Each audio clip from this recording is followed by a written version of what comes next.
So we're going to have a little bit of fun tonight, hopefully. So as Chris said, I have the pleasure of hosting our last dialogue of the gathering of this event. And I have these two fantastic guys with me, Raphael and Ollie, who Chris also introduced. And we're going to engage with you on the topic of circularity and the circular economy. So Rafa is a trend scout for the future of work and life at Vitra. And I met you about 4 years ago in San Francisco. Maybe more than that, 5 or 6, something like that. Anyways, you were making learning journeys in the Silicon Valley, and we were helping you connect with other companies and learn about the future of work. And we had a great time. Of always. And then we figured out how to do it in New York. Also, a little bit. Yes. So that's Rafa and Ollie, who I just met today. But he's... I don't have a good story to go with that other than we had a good conversation this morning around the future of products and circular economy and all that jazz. You want to introduce yourself? Oh, we had a conversation. You have to beat Rafa's thunder. No, you don't. I don't remember the conversation, actually. I made it up. Okay, but let's maybe start one about circular ambitions we saw today. So, Over shall to you. I introduce myself? Go for it. Yeah, this is like the sponsoring round here, right? The sponsors round. So we got our time at the gathering. So I don't know. We don't want to waste your time here because waste is a design error, as we all know, right? My name is Ollie. I'm the company lead of Freitag, and Freitag is a producer of products made out of waste, and our ambition is to be a circular brand. So my interest would be in our talk to have a circular discussion, circular economic discussion, maybe. We can do that. So, what are we going to do tonight? So circular, okay. On the topic of circular then. So both of your companies are implementing and or thinking about circular. So I think I have 2 questions. The first is, what is circular to you? So honestly, when Vitra started the business 70 years ago, there was no idea about circularity. But what Vitra achieved far beyond my contribution was that we make things which last forever and which accompany you as a person or maybe in a corporate surrounding like masterpieces. And you will never find our products, by the way, in the waste, or it's quite difficult to buy them in a Second Circle store. Without Russell, he got a 30-year-old Eames chair. Yeah. But what for me now is circular is like we, as a company, we really come under pressure to rethink special materials, how we use, which we use, and even as a corporation with a large campus, if it is how we take care about our surrounding, what we share in our what we serve in our canteen, how we do with the logistics, with packaging. It's much more complicated as a furniture company serving 47 countries all over the planet in all continents. And for us, it's real challenging to give an answer to that. Yeah. And what is circular for you? Well, it's in our purpose, in our company purpose. We call it intelligent design for a circular future. So I think it always starts with design. It's something we might share with a lot of people here, that it always starts at the bottom of creating things and thinking of an internal or a circular or a life-extending future of materials and products or services. And as we saw today, we just got proof of concept. That was my impression, that we're in a bubble here of people that actually share the same knowledge on one side, and actually the same kind of vision that this is not a situation that we want to live in and our next generation doesn't want to live in. So that means we, as a company with about 250 people in Zurich and 600 in Europe and another we can try to make an impact, and we can actually commit to certain goals.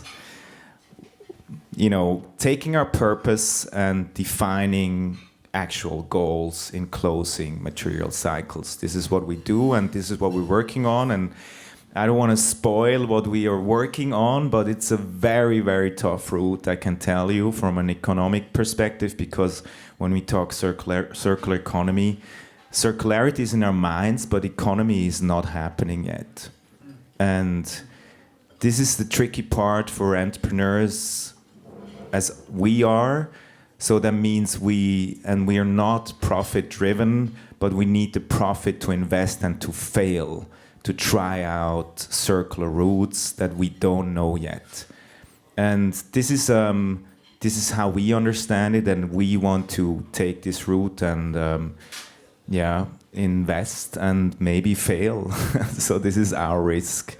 And I think we need a lot of entrepreneurs like others. We also have a Reto here, and he was challenged by a lot of people today, or by especially one guy with what's your name again? You sat on the sofa and you actually mentioned our waste issue we had today with the bottles, right? And I felt with Reto, because I thought, oh my God, you know, this is really tough. This is small daily issues we have to solve. We just got used to over generations, kind of, and now the pressure is here because, the 1.5 degrees is not happening, and we need at least 1.5 degrees. So for entrepreneurs, and it will be really a tough time, and we have to challenge them. And I also want to be challenged by the generation, because right now there's momentum, right? So let's use that. I want to bring another perspective into this discussion. It is the power of beauty. So we have two challenges. One is we are disconnected to planet, and the other is the point of beauty. I believe as more we would surround ourselves by beauty, our life would be even better. And if you surround yourself by beauty things, and that is not a misunderstanding romantic, that it's quite strong, because beauty, it's not a thing about your education, where you've grown up, which language you have. Beauty is like a generic code, and you will take care of beauty things. And what happens in the product and consumer industry is we bring technology things into our market. And I live on a farm, and the oldest software on my farm is not older than 2 or 3 years. Every cat on my farm survives any soft and any hardware. Think about that. Any cat on my farm, and cats that go over the streets, survive any fucking software and any fucking hardware. And that is another part of the truth. And so we are disconnected because we hand over our life to our watches, to our smartphones, to our Sonos, to our Netflix. And we should bring back beauty into our life, because beauty could be the polar star, even of a circular economy. You take care about things.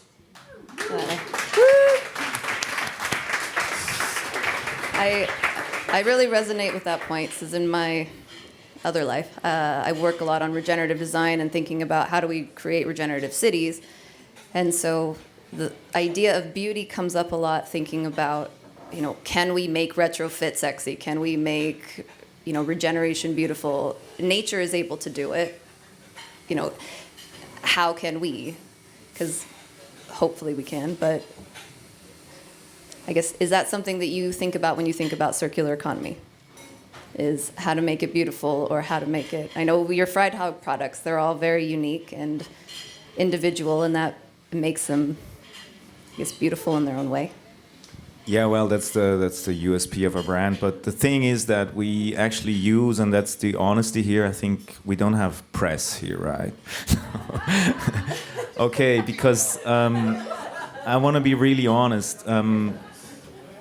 And so this is our current situation. We are using trash, and we make cash out of it. Okay, so this is a 30-year-old principle, recycling, but it's PVC. So all the backpacks you got today, which are beautiful as a design object, and they're unique and they match you, but PVC is not a future-proof material, for example, because it's not circular. going to the ingredients of the material and of the performance of the material. So, and this is the honesty we have to tackle. So if I have this packaging today, this cardboard packaging, I thought, wow, what a performance of this kitchen, but could this be differently designed to kind of inspire me to make it better when I have skills like Taste Lab has it today? So it's not perfect. So achieving perfection in circular design is probably the beauty in what we're all aiming for somehow, right? So, and extending life, you know, making things long-lasting. This is what you're saying, 2-year-old software. I mean, you probably cannot change that yet. But your behavior as a consumer, or as we call it, users, we heard citizens today, right? I would call us users. In our time being, we use something, and then we pass it on, and it has to renew itself. So we saw a couple of nice cycles today on post-it walls. So for me, the beauty is in the intelligence of the design in general, of things, services, and processes. That is a perfect handover. Since 2 years, I'm part of the jury. There's the German Design Award, and there's a new one. It's called the German Design Award for Sustainable Design. And we get, in a year, 600 applications. So companies who believe they have a contribution to that. And we have about 15 categories. So, and in Cologne, there's a university for eco-sign. It's called Eco-Sign University. And they make new designers, but out of an ecologic perspective. But what we should learn now, even as a company as Vitra, so we have to cross-innovate. We should open the doors to mix ourselves up with these young folks or people who are coming from another direction, from another side of the river. And that is difficult because it's a little bit like the ambidextree. On one hand side, you have your consumption car. On the other side, you drive now the new electric car. But outside, there are a lot of, I would say, young talents, and they need this kind of chance. And the existing companies should open the door to invite them and to get this kind of help. Thank you. So thinking of the two sides of the coin and the next generation, technology and the digital environment is everywhere. And so you both work in physical products, and so I'm wondering, with everything going digital, what's the role of physical in the future? We had this question on the table today. So we are, until now, every memory of us humans is connected to a physical space. Your first kiss, when you get your first job. And even you have things from your parents at home, artifacts. They are like windows to the time you spent as kid with your parents. So that means, in the moment still, the physical things, they are really strong. But if you look at your kids, they make maybe the first experience in the virtual world. And maybe in 10 years from now, we talk about physical survivors. So what will really last? And I hope that, that out of the power of design and deeply rooted things, think about the material, think about wood, what you could do out of wood, think about the old cabins in Switzerland, another thing, that they maybe are really rooted in over generations and give them guidance and orientation. Hopefully, I have no idea. Yeah. What remains in the physical world? Say again? What remains in the physical world for you? Jonelle, you agree with the question? Yeah. Your microphone better. Oh, okay. I don't know. That's what I mean. So we had to talk on our table about architecture, and I was looking into Rocks Resort, and I thought, okay, what was the OKR? What was the objective? Was it like 150 years these buildings should stay here, or was it like we rent them out, we sell them, and maybe in 50 years we have to renew the whole place here? What was the goal here? What was the objective? And so coming back to the other question, what is the beauty? So I think if you create things that really last, that's for me the most lasting impression I would probably get. Yeah. Thank you. What are your hopes of the world in 2040? Look, I'm half Spain and half German, and my father is from Rheinland. So that means I'm a hardcore Yes. You got some. Yeah. Und now wir alle. Da sind wir dabei. Das ist prima. Viva Colonia. Even Reto know this song. Okay, thank you. Good. So, no, deep in my heart, I'm a super optimistic person. And I'm inspired by Bruno Grunold. He is a Swiss author. And he wrote the book Nichts als die Welt. Nothing. How do you say this? I can't translate nothing that as for a you. world. With 200 stories about 2,500 years of mankind. And these 200 stories are epochal Ereignisse. And they was all challenging. So that means in the last 2,500 years, we was even challenged and faced with, oh my God.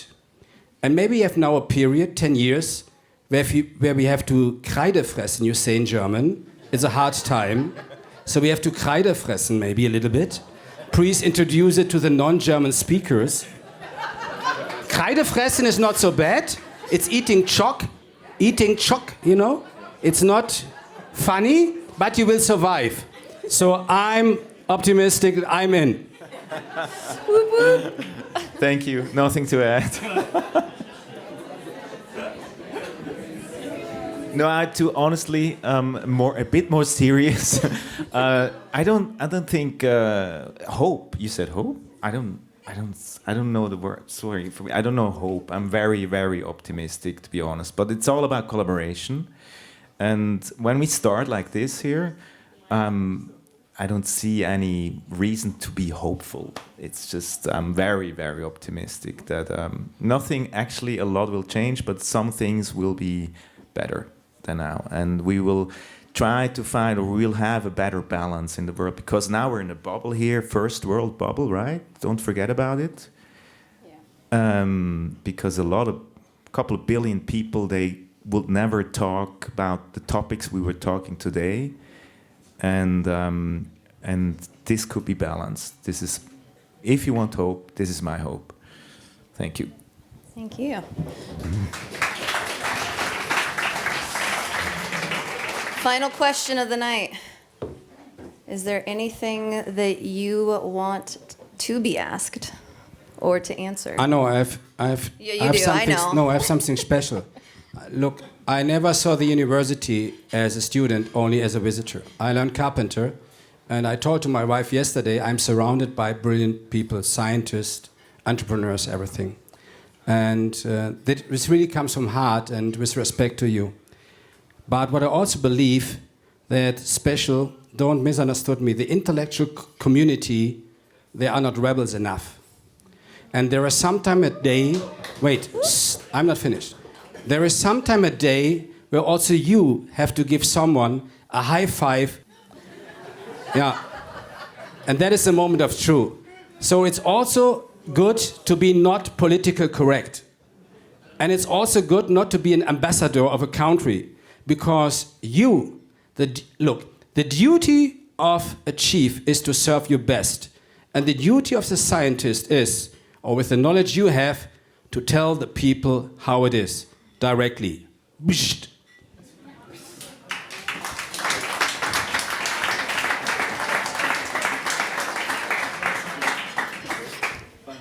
Final words? That's the final word. That was the final word. My one. Tell the truth, right? Scientists tell the truth.